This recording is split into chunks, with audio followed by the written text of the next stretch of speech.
ನಮ್ಮ ತಾಲೂಕಿಗೆ 40 ಕೋಟಿ ವೆಚ್ಚದಲ್ಲಿ ಸುಸಜ್ಜಿತವಾದಂಥ ಒಂದು ಆಸ್ಪತ್ರೆಯನ್ನು ಕೊಡಲಿಕ್ಕೆ ಆಯವ್ಯಯದಲ್ಲಿ ಸೇರಿಸಿದ್ದೀನಿ ಅಂತಕ್ಕಂಥ ಮಾತನ್ನು ಸನ್ಮಾನ್ಯ ಮಂತ್ರಿಗಳು ಹೇಳಿದ್ದಾರೆ.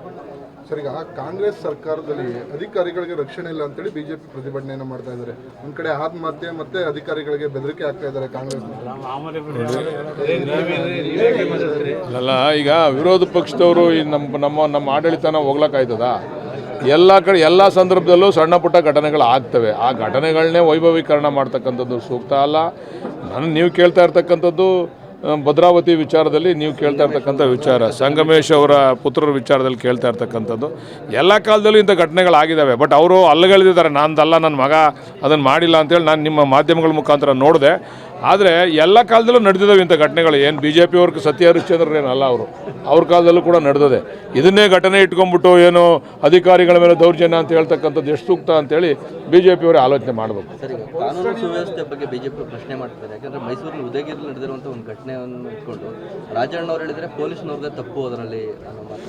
ನೋಡಿ, RSS ಕಾರ್ಯಕರ್ತನ ತೊಗೊಂಬಂದು ಅಲ್ಪಸಂಖ್ಯಾತರಿರ್ತಕ್ಕಂಥ ಜಾಗದಲ್ಲಿ ಇಡಬಾರ್ದಾಗಿತ್ತು ಅಂತಕ್ಕಂಥ ವಿಚಾರ ಇಟ್ಕೊಂಡು ರಾಜಣ್ಣವ್ರು ಹೇಳಿರ್ತಕ್ಕಂಥದ್ದು, ಅವ್ರು ಹೇಳಿರ್ತಕ್ಕಂಥದ್ದು ಹೇಳಿಕೆ ಸರಿಯಾಗಿ ಇದೆ. ಯಾರ್ಯಾರನ್ನ ಯಾವ್ಯಾವ ಸಂದರ್ಭದಲ್ಲಿ ಎಲ್ಲೆಲ್ಲಿ ಇಡಬೇಕು ಅಂತಕ್ಕಂಥ ಆಲೋಚನೆ ಪೊಲೀಸ್ನವ್ರಿಗೆ ಇರಬೇಕು, ಬುದ್ಧಿವಂತಿಕೆ ಕೂಡ ಪೊಲೀಸ್ನವ್ರಿಗೆ ಇರಬೇಕು.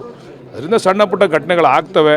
ಅದನ್ನು ಸರಿಪಡಿಸ್ತಕ್ಕಂಥ ಶಕ್ತಿ ಕಾಂಗ್ರೆಸ್ ಪಕ್ಷಕ್ಕಿದೆ, ನಮ್ಮ ಮುಖ್ಯಮಂತ್ರಿಗಳಿಗೆ, ಗೃಹ ಮಂತ್ರಿಗಳಿಗಿದೆ, ಅದನ್ನು ಮಾಡ್ತಾರೆ.